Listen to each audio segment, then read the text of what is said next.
안녕하세요. 해드림 출판사 이승훈입니다. 순천에서 인물 자랑 마라 5번째 인물을 소개할 텐데요. 여러 가지로 부족하지만 이번부터는 제가 직접 소개를 할까 합니다. 순천의 인물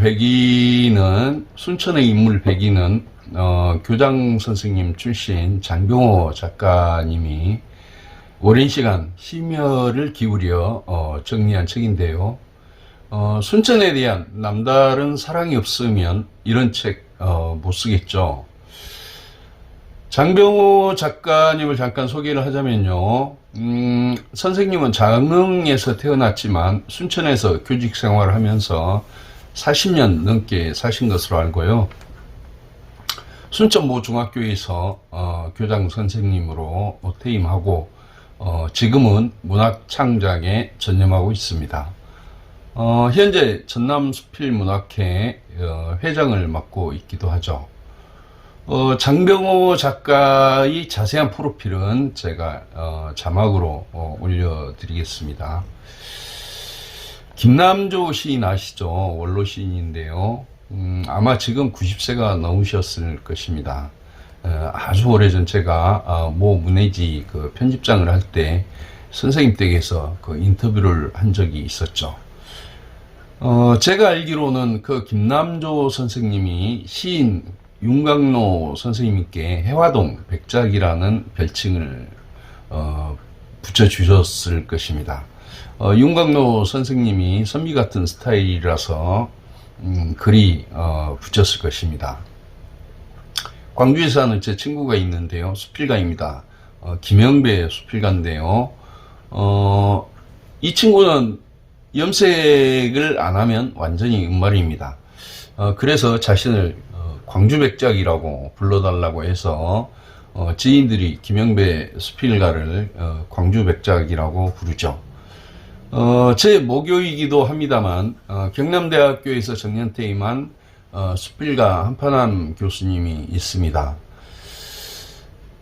이분 참 호인 중에 호인이시죠. 저는 그 한판암 교수님을 마산 선비라고 호칭을 합니다. 제가 왜 이런 얘기를 하냐면요. 우리 장병호 작가님에게 순천 선비라는 호칭을 붙이고 싶어서입니다. 장병호 작가님은 우리 해드림 출판사에서 영화 감상 에세이집인 음막의 매혹, 수필집 부엉이 기르기, 그리고 여기서 소개하는 순천의 인물 백인 등 책을 3권이나 출간을 하셨는데요. 사실은 저는 작가님을 한 번도 뵙지를 못했습니다. 제가 순천에 자주 내려가죠. 그런데 고향 그 별량 집에는 올해 90세 어머니가 계세요. 자주 내려갈 형편이 못 되다 보니까 한번 내려가면 그 어머니 곁을 떠나 있기가 죄송해서 누구를 만나기가 쉽지 않습니다. 장병호 작가님은 전화와 메시지를 통해서만 그 소통을 해왔는데, 전화와 메시지를 통해서 그 다가오는 느낌이 이분이 딱 선비 같은 분이구나 하는 것을 알 수가 있었습니다. 그래서 앞으로 우리 장병호 작가님은 순천의 선비라고 제가 별칭을 계속 부르도록 할 것입니다. 장병호 작가님의 순천의 인물 100위는 전체 5부로 구성되어 있는데요. 1부에서는 그 순천의 정치인물에서 선정한 분들을 소개합니다. 여기 등장하는 정치인들은 현대 그 정치인들이 아니고요. 순천에 기념비 같은 기록이 있는 멀리는 고려 이전까지 거슬러 올라가는 그런 선조 정치인들입니다.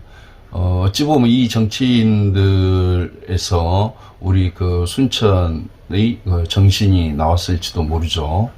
그리고 2부에서는 순천의 애국 인물로 선정한 분들을 소개합니다. 순천 출신이 아니어도 순천을 거점으로 활동한 분들이죠. 그리고 3부는 순천의 문화인물입니다. 강남 악부를 편에 그 순천의 인물을 널리 알렸던 조현범, 우리에게는 또 너무나 익숙한 마라토너 남성용 등이 포함되어 있는데요. 개인적으로는 3부에서 그 기부천사 박관수님이라는 분이 참 인상적이었습니다. 4부는 순천의 예술 인물입니다. 이 4부에는 서정인 시인, 무진기행의 김승옥 소설가, 서정춘 시인, 그리고 조정래 소설가, 정채봉, 아동문학가 등 한국문단을 대표하는 문인들이 나와서 저는 개인적으로 참 반가웠고요.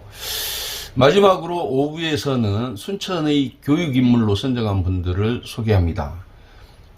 순천이 교육도시여서 순천에서 인물 자랑하지 말라는 말이 나온 것으로 저는 알고 있었습니다. 여기에도 김굉필, 법정스님, 또 효봉스님, 변요한님, 또 서채훈님 등 이름이 낯익은 분들이 많이 나옵니다. 순천의 인물 100인에서 제가 소개하는 내용은요, 등장인물을 간략하게 정리하여서 알려드릴 텐데요. 해당 인물에 대해 좀 더 알고 싶다면 순천의 인물 100인을 구입해서 읽어보시면 되겠습니다. 그리고 순천이 고향이라면 이 책 한 권 정도는 꼭 읽어보시고 또 집에 한 권씩 소장할 필요는 있지 않을까 싶습니다. 알아야 면장을 한다는 속담이 있듯이 순천에 대해 무언가 좀 알고 있어야 누군가에게 순천을 소개할 때 이야기거리가 좀 더 풍성해지겠죠. 그러면 순천의 인물 5번째를 소개하겠습니다. 순천의 인물 5번째는요, 조유라는 분인데요, 외자 이름을 가진 분입니다. 순천에도 서원이 있다는 거 아시나요? 저는 이 책을 만들면서 솔직히 처음 알았습니다. 조선시대 서원은 공립학교였던 한교하고는 달라서 향촌사회 자체에서 자체적으로 설립한 사립학교였습니다.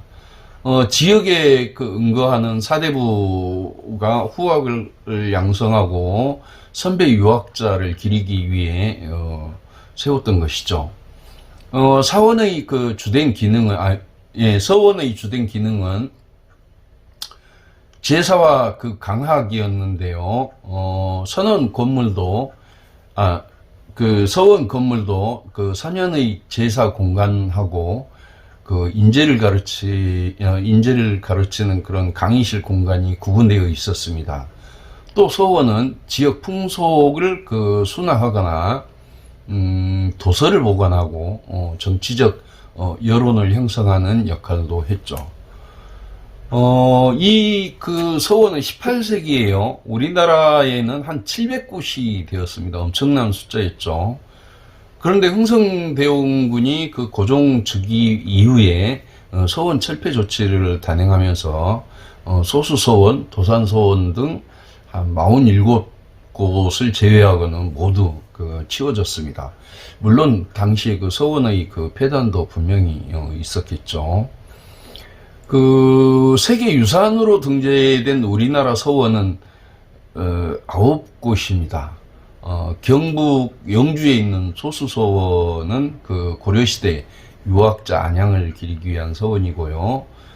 경주에 있는 옥산서원은 이연적, 안동에 있는 도산서원은 잘 알다시피 이왕, 또 안동에 있는 병산서원은 유성룡, 또 달성에 있는 도동서원은 김굉필, 경남 함양에 있는 남계서원은 정여창, 그리고 우리 전라도 정읍 무성서원은 최치원, 그리고 전남 장성에 있는 피람서원은 김인후, 또 논산 도남서원은 김장생을 기리기 위해 세워진 서원이죠. 이런 거 보면요, 조선시대에서만 해도 물질보다는 정신을 참으로 중시한 것 같습니다. 지금은 정신보다는 물질이고 존경받는 나라의 어른이 별로 없는 것 같습니다. 물론 옛날과 같은 학자들도 없고요. 대신 대학 교수라는 사람들 가운데 저런 사람이 어떻게 젊은이들을 가르칠 수 있나 싶은 이들이 한둘이 아니죠. 꼭 일베 같은 교수들, 인성이 미숙한 교수들 말입니다.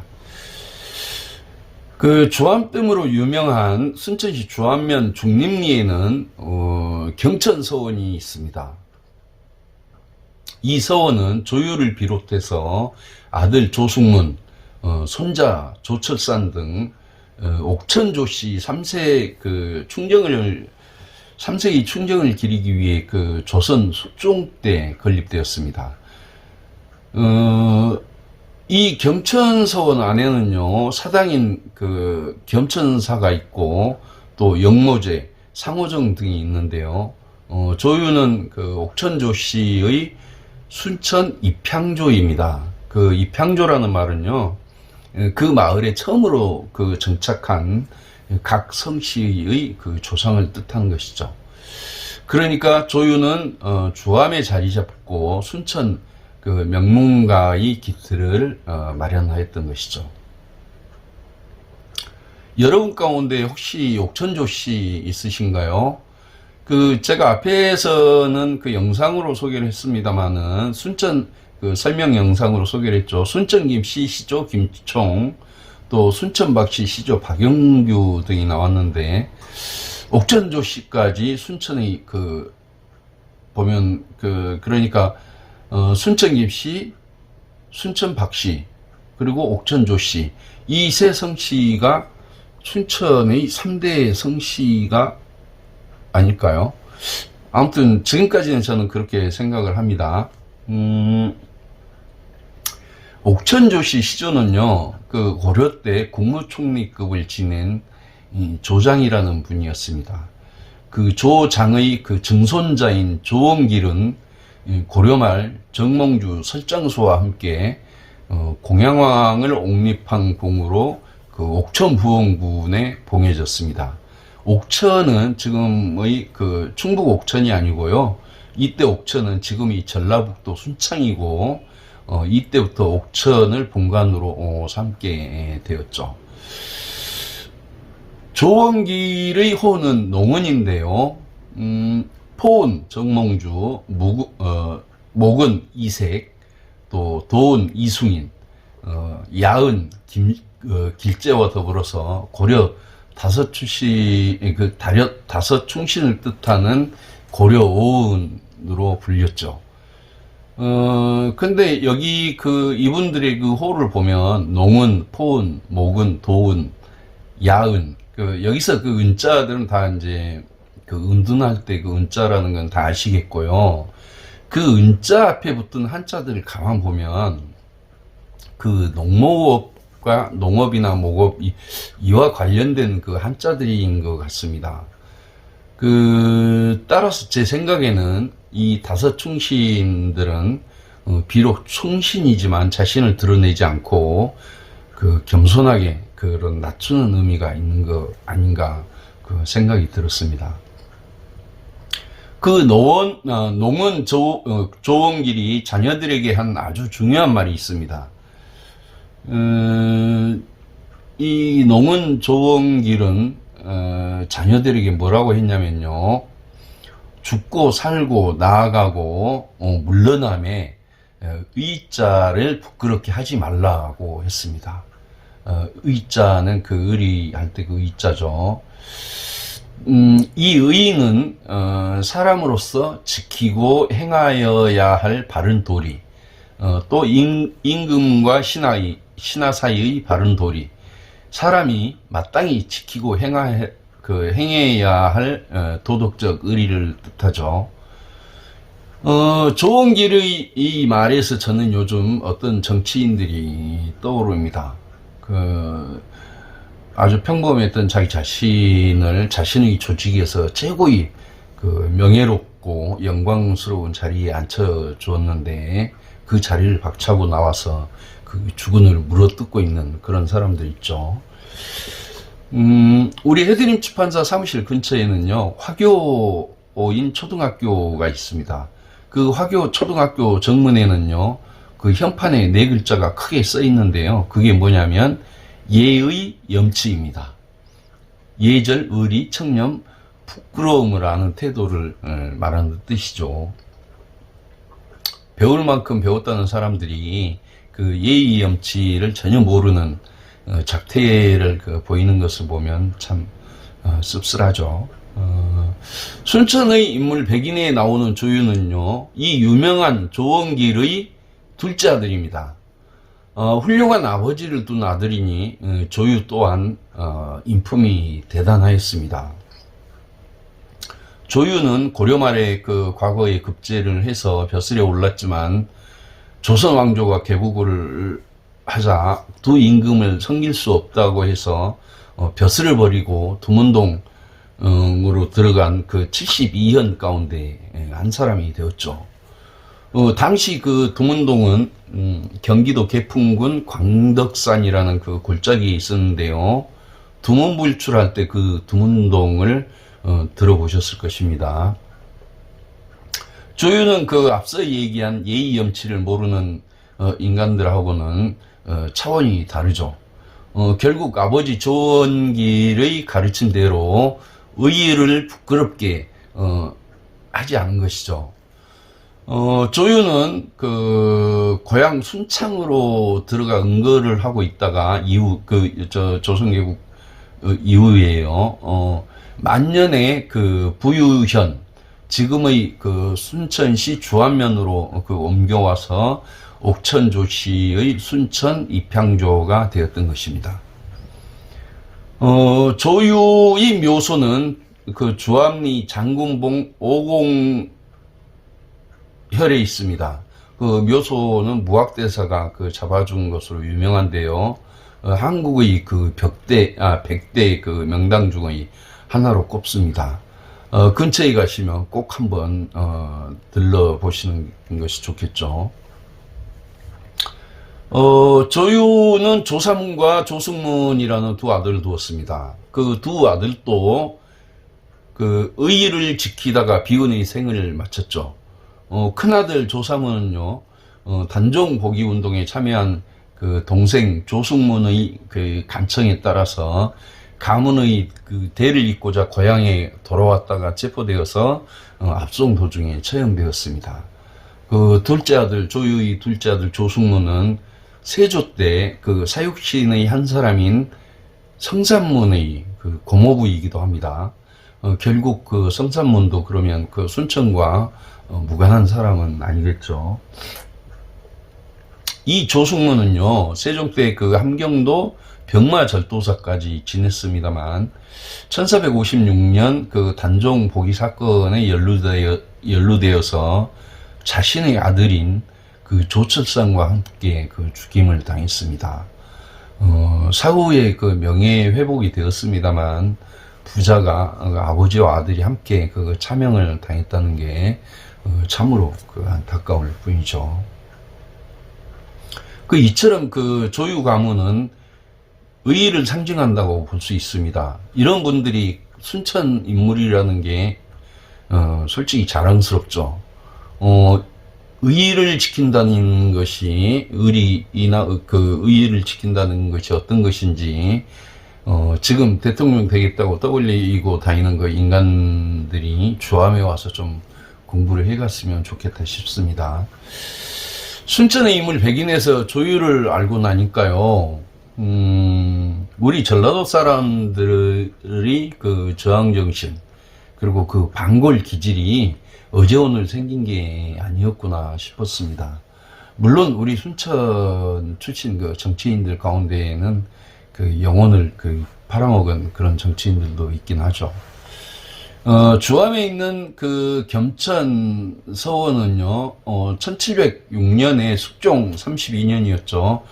호남 사람, 그, 호남에 있던 그 살인들이 그 발의를 해서 건립된 사당입니다. 그, 이 사당에는 조유와, 조승문, 또 그 아들 조철산 뿐만 아니라, 함께 순천이 본관 또는 그 관양, 그 관양이라는 말은요, 그 시조가 난 곳을 말합니다. 이 관양이나 본관이나 같은 말이겠죠. 그 순천이 본관인 그 김종서, 그 유명한 김종서와 박중림, 그리고 또 박팽년도 그 함께 모셔져 있습니다. 박중림은 누구냐면 그 박팽년의 아버지입니다. 김종서는 순천 김씨고, 박팽년은 순천 박씨겠죠. 그런 거 보면 이 겸천서원에 가서 꼭 한번 이런 역사적 사실들을 음미해 보면 그 우리 순천 사람들의 그런 정신을 그 한번 되새겨 보는 기회가 되겠죠. 그 겸천서원은 말했듯이 그 대원군의 그 서원 칠패령으로 철거되었다가 그 1920년 그 복원이 되었습니다. 참 우리 순천에는 정말 그 보석 같은 서원이죠. 얼마나 다행인지 모르겠습니다. 어떠세요? 그 순천 분이라면 주암 겸천서원 꼭 한번 가보셔야 되지 않겠습니까? 저도 한 번도 못 가봤습니다만 다음에 그 고향에 내려가면 반드시 주암에 가서 겸천서원을 한번 둘러보고 싶습니다. 오늘은 그 여기까지 하겠습니다. 그리고 또 다음 시간에도 제가 직접 순천의 인물 백인에서 6번째 인물을 소개해 올리겠습니다. 저랑 함께 그 순천의 인물을 이렇게 제 이야기를 듣다 보면요, 저도 사실은 잘 모릅니다. 그 순천의 인물 백인에 대해서 그 1000분의 1도 모르겠죠. 근데 이제 강의상 이야기 그 강의는 아니죠. 그냥 제가 소개하는 그 차원이기 때문에 마치 제가 아는 것처럼 이렇게 말을 합니다만은 절대 아는 것은 아니고요. 저와 함께 같이 공부한다는 마음으로 그 순천의 백인 인물에 과연 누가 있고 어떤 삶을 살았고 우리 순천에서 어떤 일을 하였는지 한 분씩 이렇게 알아가면 참 좋겠다 싶습니다. 고맙습니다.